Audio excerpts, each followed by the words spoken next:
In fact 4 अलग चीज़ें possible हैं, diet control, exercise, proper sleep और स्ट्रेस फ्री रखना।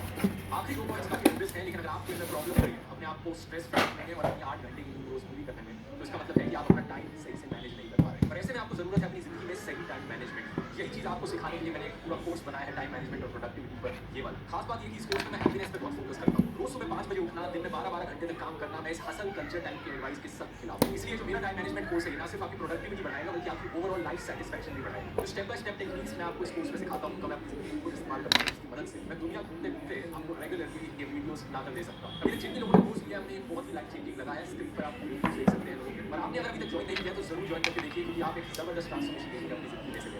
कूपन कोड इस्तेमाल कीजिए LOSE 40 LOSE 40% ऑफ पाने के लिए। इस कोर्स पर आपने पहले 400 रुपये दिए हैं। कोर्स को जॉइन करने का लिंक नीचे डिस्क्रिप्शन और पिन कमेंट में मिल जाएगा, नहीं तो आप इस QR कोड को भी स्कैन करके कोर्स की वेबसाइट पर जा सकते हैं। जॉइन करते वक्त बस एक चीज़ का ध्यान रखना, पूरा कोर्स इंग्लिश लैंग्वेज में। अब टॉपिक पर वापस आते हैं और डाइट कंट्रोल के पॉइंट को डिटेल में समझते हैं। कभी आपको ऐसी फीलिंग आई है दोस्तों कि आपने पूरा का पूरा एक चॉकलेट बार खा लिया, लेकिन फिर भी आपको भूख लगी जाती है? कई चीज़ों को खाने के बाद ऐसा लगता है कि पेट भरा नहीं।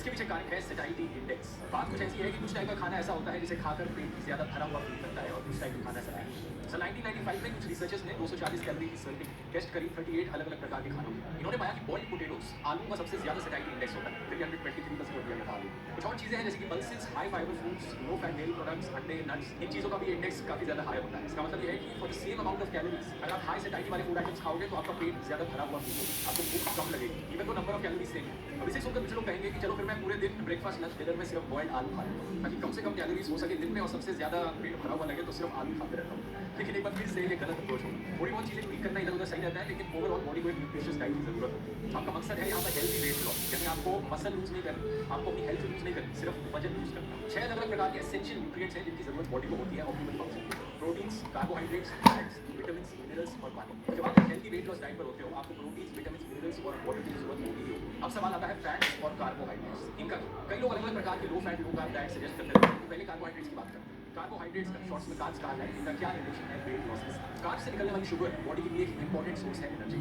अगर बॉडी उस एनर्जी को इमीडिएटली यूज नहीं करती, तो कार्ब से आने वाली एनर्जी को ग्लाइकोजन में कन्वर्ट करके स्टोर कर दिया जाता है लिवर में और मसल्स में। अगर कोई इंसान उससे ज़्यादा कार्ब्स खाता है क्योंकि उसकी बॉडी को जरूरत है, तो बॉडी उन कार्ब्स को कन्वर्ट कर देती है फैट सेल्स में, और फैट के तौर पर स्टोर किया जाता है। अगर इस एनर्जी को बाद में भी नहीं यूज किया गया, तो ये एनर्जी फैट सेल्स के फॉर्म में बनी रहती है और इससे वजन बढ़ता है। तो ये सुनकर आपको लगेगा कि कार्बोहाइड्रेट्स पूरी तरीके से अवॉइड करना चाहिए, लेकिन ये गलत कंक्लूजन होगा। कीटो डाइट यानी लो कार्ब डाइट के जो फैंस हैं यहाँ पर, उन्हें डिसअपॉइंट करने के लिए मामूली क्या होगा, मेरी 2017 में एक मेटा एनालिसिस करी गई 32 कंट्रोल्ड फीडिंग स्टडीज।